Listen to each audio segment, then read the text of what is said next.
Ensi viikolla mä täytän 32.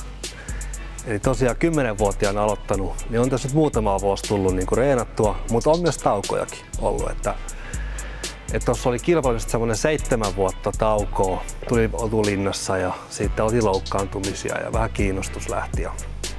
Sitten mä pidin vähän taukoa ja mun täti puhui mut ympäri, että mennään kokeilemaan taas uudestaan. Ja mä olin tuolla vellun treeneissä vuoden verran ja sitten yritin taas vähän lopettaa siinä, että mielenkiinto lähti nuorempana siinä. Rupesi kaikki muu sit kiinnostamaan ja sitten mä olin ruokapöydässä himassa ja hakkasin varjoja ja sitten mutsi sanoi mulle, että hei nyt loppu toi hakkaaminen tässä, nyt pitäisi syödä, että mene takas siihen nyrkkeilysalille. Ei siinä mitään. Sitten takas treenaamaan sporttikojalle Henkan valmennukseen ja siellä nyt sitten tullut vedettyä tosiaan aika monta vuotta. Ja nyt on sitten Henkan vuoro jäädä eläkkeelle ja otin sitten takas Vellun, ketä valmensi mua myös nuorempana, niin ympyrä sulkeutuu nyt sitten. Että tässä on vielä muutama vuosi aikaa nyrkkeillä, niin katsotaan mitä tulee. Mä suoritin mun tuomioni Riihimäen vankilassa jengiosastolla. Vankilassa kamppailut on täysin kielletty, siellä ei saa niinku mitään kamppailua harrastaa. No, me sitten alettiin jätkien kanssa vetää pistareita, heitettiin kroksit käteen ja alettiin paukuttaa sellissä. Pistettiin musiikkia vaan kovemmalle, jos rupesi pauke kuulua, ettei vartijat kuule ja tuu sit hätään, että nyt loppuu. Mutta se onnistui ihan hyvin. Meillä oli aamuisin aina ulkoilu semmoisessa pienessä häkissä. Mä laskin, että 70 askelta. Mä yritin ottaa semmosia vähän pitkiä, että saisi niinku metrein mitattua, eli 70 metriä se ympyrä. Vedin sit siinä Cooperin tosiaan 3100, vähän reilu, niin kuin mitä mä laskin sen.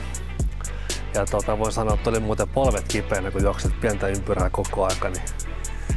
Ja kovia reenejä siellä tuli kyllä vedettyä. Kaikkea piti keksiä, että pystyi reenaamaan kovaa.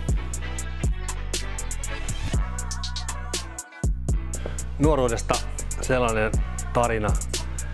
Lähdettiin friendien kanssa taiteiden ja muistan, mä olin 15, kun oltiin siinä mopoissa ja ajeltiin skoottereilla. Jouduttiin hirveäseen joukkomyllyyn siellä. Sitten seuraavana päivänä lähdin treeneihin, niin hyppää skootterin päälle. Mä olin, hitto, kun ei pysty puristamaan kättä, kun on niin kipeät nyrkit. Sitten sanoin valmentajalle, että hei, et mulla on kyllä ranteet kipeänä, että ei oikein pysty hakkaa tänään kunnolla, kun oli sparripäivä. Niin se sanoi, että ei mitään, että pistä hanskat käteen ja hakkaat sit säkkiä. Että kyllä sä sitä voit niinku kevyesti naputtaa meille. Ja mä sanoin, okei, totta kai.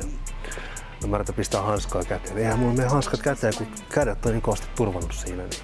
Ja sitten oli pakko taas, että en mä pysty, mä yritin kyllä, mutta ei pysty, ei ranteet vaan kestä. Niin väli piti keksiä kaiken näköistä valmentajalle, kun tuli hölmöiltyä.